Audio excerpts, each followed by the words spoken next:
Bagi seorang muslim, pandemi ini tidak boleh menjadi alasan untuk berpangku tangan, putus asa dan seterusnya ketika orang lain begitu.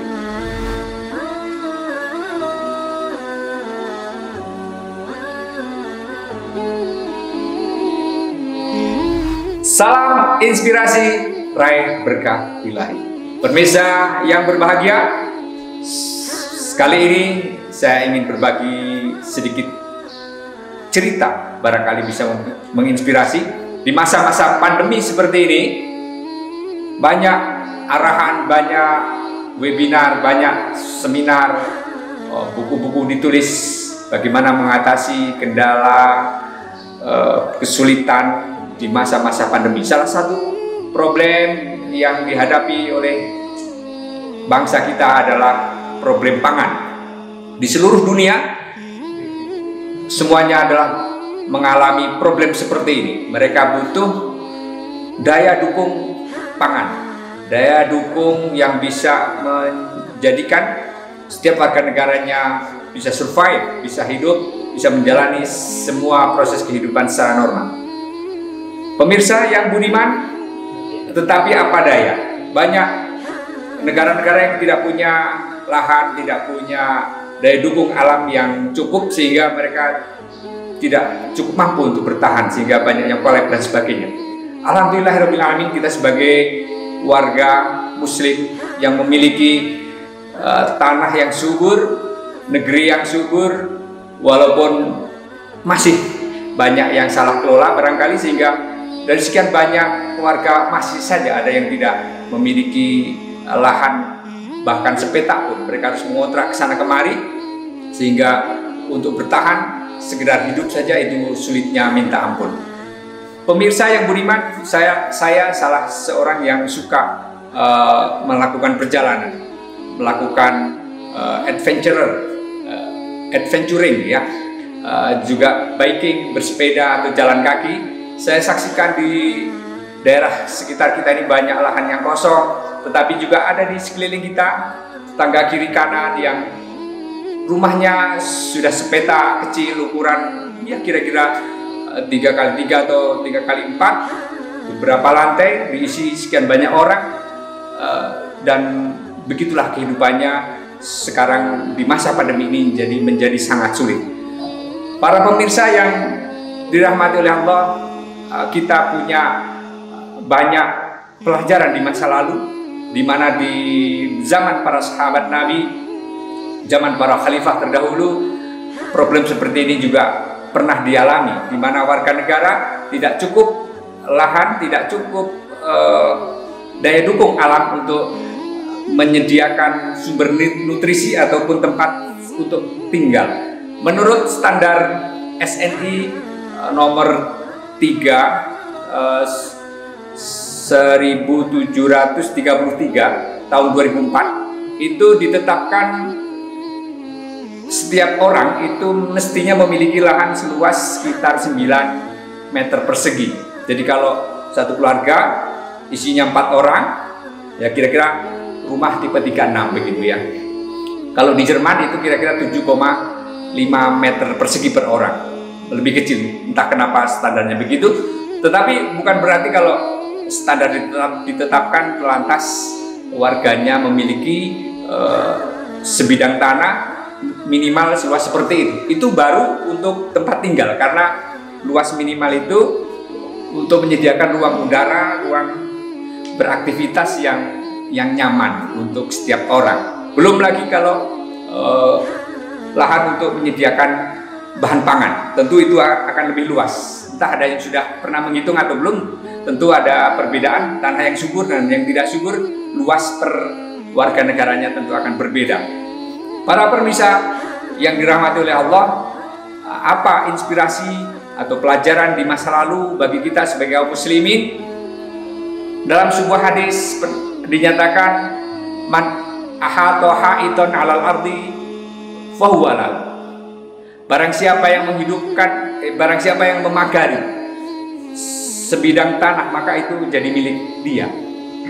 Loh, enak saja memagari tanah. Nah, tentu bukan sembarang tanah. Tanah orang dipagari, nah, tentu tidak begitu. Dalam hadis yang lain disebutkan tadi itu dalam hadis Abu Dawud, di dalam hadis riwayat Bukhari disebutkan, man ahya ardon maitatan fahiyalahu. Barang siapa yang menghidupkan tanah mati, maka itu menjadi miliknya. Nah, apa amazingnya dari ajaran ini? Dari dua hadis ini yang menceritakan di masa lalu, pernah di masa sahabat itu memberikan tanah di suatu lembah kepada Bilal bin Haris. Nah, kemudian tanah itu di masa Umar bin Khattab diambil alih karena ternyata tanah yang telah diberikan oleh negara itu hanya dipatok saja dan tidak dikelola. Nah, tentu ajaran Islam yang luar biasa tentang tanah ini, kalau tanah itu mati, tidak dikelola, tidak ada tanda-tanda pagar yang itu menunjukkan sedang dikelola atau dimanfaatkan, maka setiap warga negara itu boleh memanfaatkannya. Tentu ada mekanismenya supaya tidak terjadi rebutan dan perselisihan. Nah, suatu negara perlu mengadopsi ini untuk memenuhi kebutuhan warganya terhadap ruang dan lahan, untuk memenuhi kebutuhan sebagai daya dukung kehidupannya, begitu. Nah, namun hari ini di mana tata guna tanah itu tidak diatur secara Islam, tentu kita tidak bisa begitu saja mematok tanah orang. Kalau kita jalan-jalan di daerah atas sana, itu banyak lahan yang sangat luas, yang sudah sekian tahun saya lewat daerah situ masih saja begitu, tidak dikelola, tidak ditanami, bahkan dibiarkan rumput liar begitu saja. Sementara di sekeliling kita banyak orang yang tidak memiliki sebidang tanah pun. Padahal kalau tanah-tanah itu dikelola dengan baik, minimal bisa menghasilkan daya dukung kebutuhan nutrisi warga negara yang ada di sekitarnya. Oleh karena itu, pemirsa yang beriman, salah satu yang perlu kita ambil pelajarannya dengan masa pandemi seperti ini, sebetulnya bangsa Indonesia, kita kaum muslimin memiliki keunggulan. Kenapa keunggulan? Karena kita punya lahan yang luas, di saat negara-negara lain itu hanya mengandalkan dari industri. Kita kan tidak bisa makan komputer, tidak bisa makan besi, motor, mobil. Yang kita bisa makan adalah singkong, jagung, ketela, buah-buahan begitu. Dan itu ada di sekeliling kita. Kalau saya pulang kampung itu kadang-kadang ada sedihnya, kadang-kadang ya bahagia. Kenapa begitu? Sedihnya ketika pulang kampung, tadinya lahan itu produktif, sawah, kebun ditanami, sekarang nganggur. Kenapa begitu? Karena pemuda-pemudanya pergi ke kota, kerja di pabrik-pabrik, di industri, sehingga lahan tidak dikelola, tidak ditanami. Nah, zaman seperti ini ketika mereka PHK, banyak yang kehilangan pekerjaan, saatnya untuk kembali ke desa rupanya. Tanah-tanah itu bisa ditanami, bisa dikelola, bisa dibuat empang, dibuat kolam, nanam ikan, beternak dan sebagainya.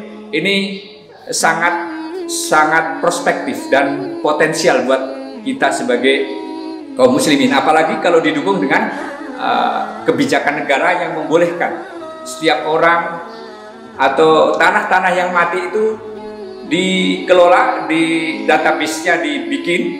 Ini tanah sudah umur sekian tahun.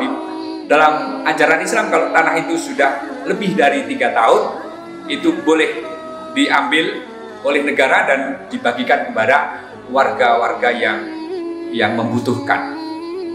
Para pemirsa yang budiman, insya Allah pandemi ini tidak membuat kita mati kutu. Kita tetap bisa mengajarkan kepada sekeliling kita inspirasi betapa Islam telah menyediakan buat kita alam, lingkungan, udara, air, menyediakan kepada kita untuk bertahan hidup dalam rangka apa? Dalam rangka takarub kepada Allah, dalam rangka pengabdian kita kepada Allah Subhanahu wa taala. Oleh karena itu, bagi seorang muslim, pandemi ini tidak boleh menjadi alasan untuk berpangku tangan, putus asa dan seterusnya ketika orang lain begitu. Saya malah melihat ini sesuatu yang positif. Ketika orang-orang kapitalis, mereka sangat resah, kehilangan aset-asetnya karena pandemi ini. Mereka punya dagangan nggak bisa dijual karena daya beli masyarakat sangat rendah. Industri banyak yang bangkrut. Mereka bisa stres, bisa jadi bunuh diri. Tetapi ingatlah, kita sebagai muslim, memang kita tidak begitu menguasai banyak sumber daya, tetapi kita punya Allah, kita punya inspirasi yang luar biasa dari sahabat-sahabat Nabi, dari Nabi sekalipun, dari ajaran Islam itu sendiri, dari para ulama yang membuat kita menjadi survive, menjadi lebih positif melihat segala sesuatunya. Demikian, semoga ungkapan singkat dari saya ini bisa membuat kita semuanya optimis. Tidak ada kata putus asa. Yang punya tanah cuma 3 kali 3 meter bisa dibuat hidroponik, bisa nanam ikan di pot, tanam lele di bak mandi dan sebagainya. Pokoknya lakukan segala sesuatunya demi mencari jalan keluar.